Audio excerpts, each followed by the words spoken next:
आप देख रहे हैं कोटा 24 न्यूज़, सच्चाई की आवाज़। अनंतपुरा की बड़ा बस्ती में एक 33 केवी बिजली लाइन गिरने से एक बड़ा और गंभीर हादसा हो गया। हादसा में एक महिला की मौत हो गई, जबकि 10 से अधिक बच्चे, महिलाएं और बुजुर्ग गंभीर रूप से घायल हो गए।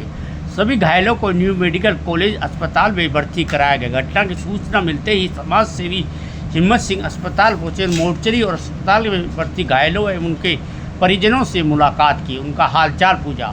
हिम्मत सिंह ने कहा, पीड़ित परिवार और क्षेत्र के निवासी नियमित रूप से KEDL के उपभोक्ता है तथा समय पर बिजली बिल का भुगतान करते हैं। इसके बावजूद स्थानीय लोगों ने 33 केवी को हटाने की मांग शिकायत कई बार संबंधित अधिकारी को की गई है, लेकिन उस पर ध्यान नहीं दिया। यदि समय रहते कार्रवाई की जाती, यह गंभीर हादसा टाला जा सकता था।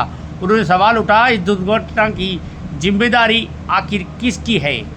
बिजली विभाग में शिकायत दर्ज कराने की प्रक्रिया भी आम लोगों के लिए कठिन है। लोगों को कंप्यूटर और टोल फ्री व्यवस्था में उलझना पड़ता है, जबकि सुनवाई के लिए अधिकारियों और कर्मचारियों को सीधे लोगों की शिकायतें सुननी पड़ती है और ऐसी व्यवहारिक व्यवस्था में सुधार की आवश्यकता है। वहीं हिम्मत सिंह ने मांग की है, सभी घायलों को बेहतर और निःशुल्क उपचार सुनिश्चित किया जाए तथा मृतक के परिजनों को उचित मुआवजा दिया जाए। उन्होंने कहा कि पीड़ित परिवार आर्थिक रूप से कमज़ोर है और उसे प्रशासन, जनप्रतिनिधियों तथा समाज के सहयोग की आवश्यकता है। 33 केवी लाइन को हटाने संबंधी शिकायतों पर कार्रवाई करने वाले जिम्मेदार अधिकारियों के खिलाफ जांच कर उचित कार्रवाई की जाए। यहाँ पर न्यू मेडिकल कॉलेज अस्पताल में खड़े हैं। आज कोटा अनंतपुरा के अंदर एक बहुत बड़ा भीषण गंभीर हादसा हो चुका है। बिजली विभाग की लापरवाही के कारण लगातार जनता में आक्रोश है। बड़ी बड़ी 33 केवी की लाइन, 11,000 की लाइन, पूरे कोटा शहर के अंदर लाइनें खुली पड़ी हुई है। लगातार प्रशासन और सरकार से मांग की जा रही है कि जितनी खुली हुई लाइनें हैं उनको अंडरग्राउंड किया जाए और जितनी 33 केवी की लाइन जो आबादी क्षेत्र से निकल रही है उसको हटा करके दूसरे क्षेत्र में लगाया जाए। आज एक बहुत बड़ा हादसा बड़ा बस्ती अनंतपुरा में हुआ है। ये परिवार अंबेडकर चौराहे के यहाँ पर जो बड़ा बस्ती के अंदर रहते हैं, आफाक बेग, इनके परिवार पर दुख का कहर टूट चुका है। 11-12 जने गंभीर घायल, एक की मौत हो चुकी है, कई लोग अपने जीवन से जूझ रहे हैं। एक सबसे बड़ा प्रश्न है, अभी यहाँ आने से पहले पोस्टमार्टम हो चुका था। आज ये लोग जो परिवार के मोहल्ले के मौजूद हैं, बात सिर्फ इतनी सी रखना चाह रहे हैं। अभी इनको एक जवाब दिया गया है कि आपको कोई उचित मुआवजा दिया जाएगा। वो एक प्रशासन का विषय है, बात मुआवजे का नहीं। किसी की जान की कीमत कोई मुआवजा पूरा नहीं कर सकता है।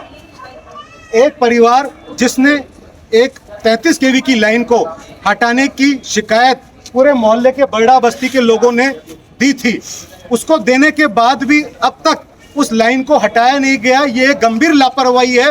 प्रशासन और सरकार को ऐसे मामलों में या तो जिन्होंने नहीं हटाया गया दोषी अधिकारियों पर कार्रवाई की जाए, कम से कम गैर इरादतन हत्या में 304 में मुकदमा दर्ज होना चाहिए।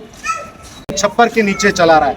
जब इस परिवार को KDL बिजली कंपनी ने कनेक्शन दे रखा है, अगला परिवार टैक्स देकर के भी बिजली का बिल भरता है और शिकायत करने के बाद भी 33 केवी की लाइन को नहीं हटाता है, और आज ये कह दिया जाता है कि आपका मकान गलत जगह पर था। अगर मकान गलत जगह पर था, 15-20 हजार लोग उस क्षेत्र में रहते हैं। अगर की गई तो कोटा की जनता आफाक बेग परिवार के साथ कंधे से कंधा मिलाकर साथ खड़ी है। यह परिवार अकेला नहीं है। यह सोचने की जरूरत कि गरीब की आवाज़, मजलूम की आवाज़ को कौन उठाएगा। इस गरीब की आवाज़ को दबा दिया जाएगा तो इसको स्पष्ट रूप से है कि जनता को हिम्मत देने वाले और गरीब जनता की आवाज़ उठाने वाला ये पूरा कोटा शहर सोया नहीं है, जागा हुआ है।